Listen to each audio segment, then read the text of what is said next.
Buenas, soy Gabriel Modia y he estado toda esta semana pasada en la Universidad Politécnica, en la Politécnica de Valencia, y hemos estado con un proyecto que llamamos Practicum, en el cual los alumnos de primero de bachiller venimos y hacemos un proyecto de una carrera que nosotros elegimos durante una semana. En mi caso, yo he estado con aeronáutica, como se puede ver aquí en la pantalla, y a lo que se dedica la aeronáutica es principalmente a cómo vuelan los aviones. Y otra cosa importante de la aeronáutica es sobre todo cómo se comportan los móviles cuando están en unos fluidos. Es decir, cuando están dentro de un sólido, cuando un sólido está dentro de un gas o de un líquido. Porque los sólidos soportan esfuerzos tangentes y los gases y los líquidos no, por eso se caracterizan como fluidos. Por tanto, los fluidos, en este caso el aire, son los que hacen que vuele el avión.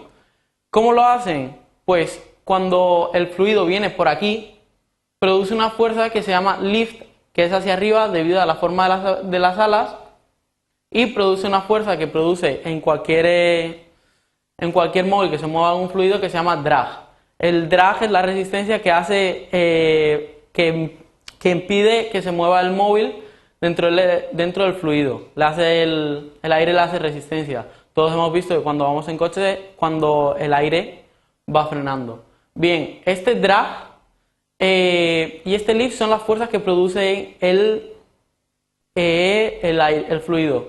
Muy bien, después tenemos que tener, un avión también tiene el peso que tirará de él hacia abajo y el empuje que producen los motores del avión. Lo que tenemos que conseguir en un avión para que pueda volar es equilibrar todas esas fuerzas. Por ejemplo, que el lift, que es la fuerza hacia arriba, sea igual a la fuerza hacia abajo, que es el peso, y que el drag sea igual al impulso. Así el avión podrá volar a una velocidad constante.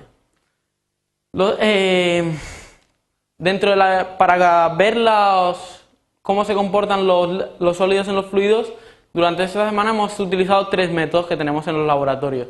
El primero ha sido el túnel de viento, el túnel de viento es simplemente un túnel con un ventilador muy grande que produce viento. Y en él hemos probado aviones de papel, y hemos comprobado las fuerzas de lift y de drag que se generan en él. Después de eso, hemos visto lo que es el CFD, que viene del inglés Computational Fluid Dynamics, que es un programa en ordenador que sirve para simular cómo se comportaría un sólido dentro de un fluido.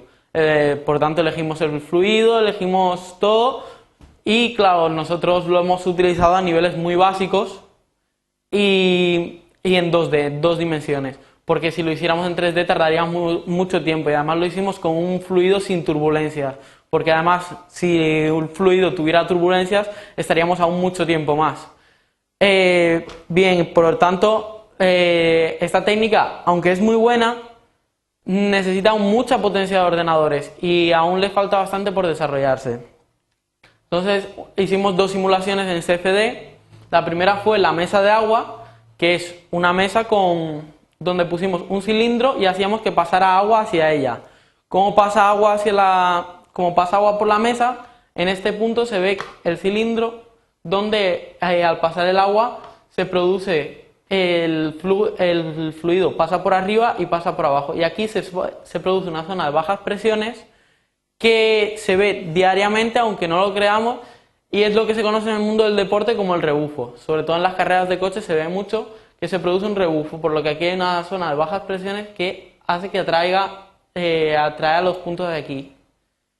Después de esto, simulamos un coche.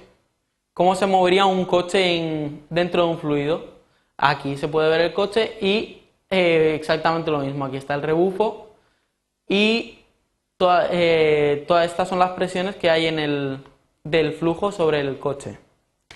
Lo último que hicimos fue la mesa de agua. En la mesa de agua ha sido la simulación anterior, que la hicimos real y por CFD, y en la mesa de agua vimos cómo pusimos un cilindro y pusimos un rombo y veíamos cómo le afectaba el flujo, porque al tirar tinta dentro de la mesa de agua se veía cómo pasaba el fluido hacia donde se movía y se podía ver perfectamente el rebufo y todo.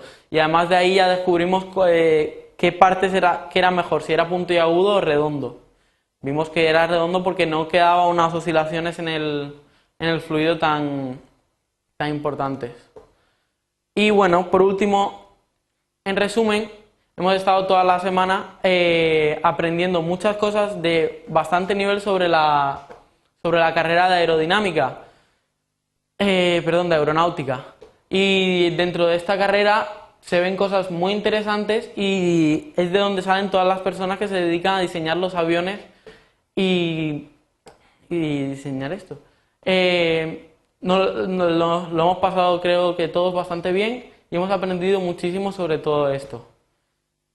La verdad es que me parece que esta experiencia del practicum es algo que todos los alumnos de primero de bachiller deberían pasar para saber elegir una carrera mejor en los próximos años.